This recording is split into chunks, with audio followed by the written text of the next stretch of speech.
ನಿಂಗ್ ಗೊತ್ತಾ, ನಾನು ಅದ್ಭುತ ಸ್ವಾಮೀಜಿ, ಆದ್ರೆ ನೀನು ನನಗಿಂತ ಅದ್ಭುತ.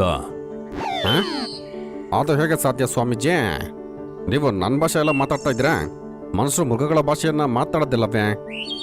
ನಾನು ನಿನ್ನ ಹತ್ರ ಈಗಷ್ಟೇ ಹೇಳ್ದೆ ನಾವೊಂದು ಅದ್ಭುತ ಸ್ವಾಮೀಜಿ ಅಂತ.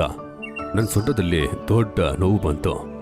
ನೀ ಬಂದು ಓದಿದ್ರಿಂದ ಅದು ಸರಿ ಹೋಯಿತು.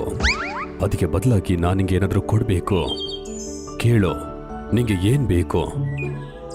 ಜಂಕಿ ಕತ್ತೆ ತುಂಬಾನೇ ಯೋಚನೆ ಮಾಡ್ತಾ ಸಾಧು ಹತ್ರ ಈಗನ್ನುತ್ತೆ. ಈ ಕಾಡಿನ ರಾಜ ಆಗ್ಬೇಕಂತ ನಾ ಇಷ್ಟಪಡ್ತಾ ಇದ್ದೀನಿ. ಆದ್ರೆ ಕಾಡಿನ ರಾಜ ಸಿಂಹ ಮಾತ್ರ ಆಗಕ್ಕಾಗತ್ತೆ. ನೀವು ತಾನೇ ಹೇಳಿದ್ರೆ ನೀನ್ ಏನ್ ಬೇಕಾರೆ ಕೇಳು ಅಂತ.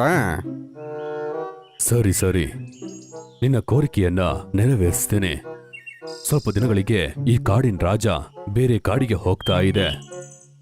ಆವಾಗ ನಿನ್ನ ಈ ಕಾಡಿನ ರಾಜನಾಗಿ ಮಾಡ್ತೀನಿ.